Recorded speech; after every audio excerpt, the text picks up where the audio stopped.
So in this video, we're talking about turn or rotation in the backswing, and I'm going to give you potentially a very different way of thinking about that, and one which will really help you understand the turn and, more importantly, make a better turn for better golf shots.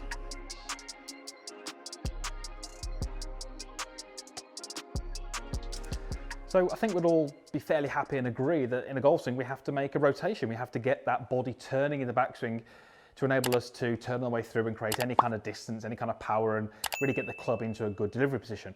Unfortunately, I just see so many faults in this area. You know, we see lots of golfers when as they turn, they tend to sway off the golf ball this way.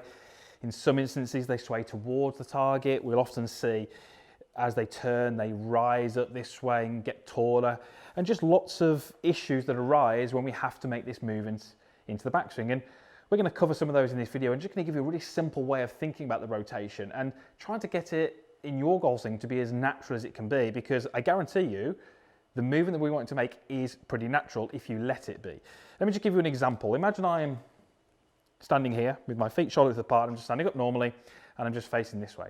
Now, if I wasn't able to move my feet, so they had to stay where they were, but somebody behind me just called my name, what would I do? Well, I'd just turn around and look at them.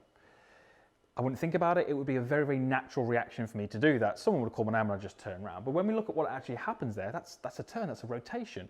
My hips are rotating, which means my shoulders are able to rotate, which means I can then look behind me. But there's no restriction. I'm not trying to hold my hips in this position and turn my body and create that torque. I'm just basically turning my whole body in this area here. And what you'll notice is that my knees have changed their positions, and that's a very, very natural movement. But what happens when we get the golf club in is we start to have potentially different ideas. We start to think about, well, I can't move my legs and I've got to create some torque and I've got to make sure that I don't sway. And we start to almost make it more than it is. We want this rotation to be very, very natural. There are some golfers out there, the elite of the elite, who are super flexible, who can get the golf club into a pretty good position at the top with very limited rotation through the hips and the knees. But if you're anything like me, you don't fall into that category. And so for us to get into a good functional top of the backswing position, we have to allow the hips to turn fairly freely, which allows the upper body to turn freely, and that allows us to get into that really nice position at the top of the golf swing. So rather than thinking about a turn, which potentially we might think about turning away from the target and towards the target, and those two ideas or those two terms can lead a golfer down the route of a lateral movement, which is hard to recover from, I want you to think about forward and back. Forward being where the ball is and back being behind me. So as I put this golf club down, I'm going to take two alignment sticks here, and these are going to really help us see what's happening in this rotation. So if I put one through my belt loops, so obviously that's going to represent what my hips are doing, and the other one is going to go across my shoulders. Now, as I make a rotation, if we look at the lead side of the alignment stick as my lead side, so my hip and my shoulder, as I turn, the two ends of the alignment stick here move down towards the golf ball. So you'll see that as I make that rotation, they move towards the golf ball, they move forwards. And the reaction to that is the other end of the alignment stick, my trail hip and my trail shoulder, they move back or behind me. So rather than me thinking about away from the target and towards the target, which can often lead to this movement, I want you to think about forwards towards the ball with your lead side and behind or away from the ball with your trail side, so forward and back. And as I start to think of forward and back, I start to create this really nice rotation where I'm very centered. There's no movement there which is encouraging me to move off the golf ball. I feel very free because I'm just allowing these two alignment sticks to move in the direction that I intend them to. These two towards the ball, these two away from the ball. And what I'm effectively doing here is making an absolutely perfect backswing rotation. Now the beauty with this drill is because I'm using the ball as a reference, it's also going to stop me from lifting up. Because when we lift up in the backswing, when we gain height, what happens is both ends of the alignment stick will actually get too high. You can see this one here and this one here have raised up a little bit. So the golfers who, as they turn, lift up, the alignment sticks are not pointing down towards the golf ball.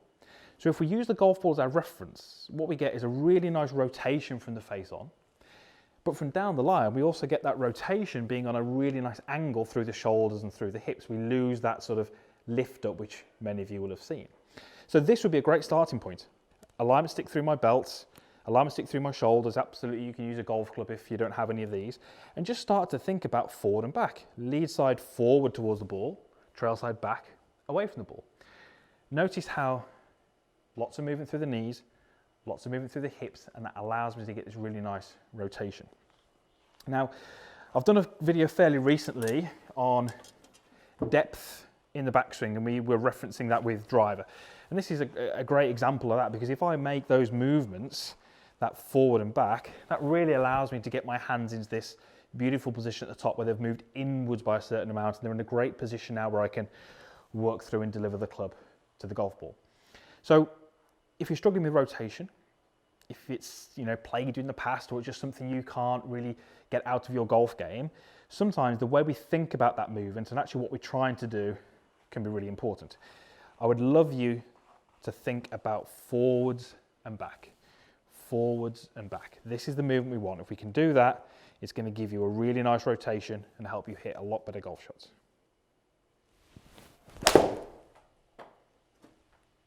Okay, and I'm a big believer in, we can change a golf swing by just what we say to the golfer. Just getting you to think about this in a different way is often enough to change the golf swing. It doesn't necessarily need drills when you're over the ball. Yes, we did a little exercise there with the alignment sticks, which should be a great place for you to start at home, but actually over the ball, what you're intending to do is hugely important. That golfer who's thinking, I've got to turn away from the target and towards the target, we start to build in the idea that these are the correct movements. By thinking about lead side towards the ball, trail side away from the ball, really starts to open up some better movements and leaves you in a better place to make those really nice rotations.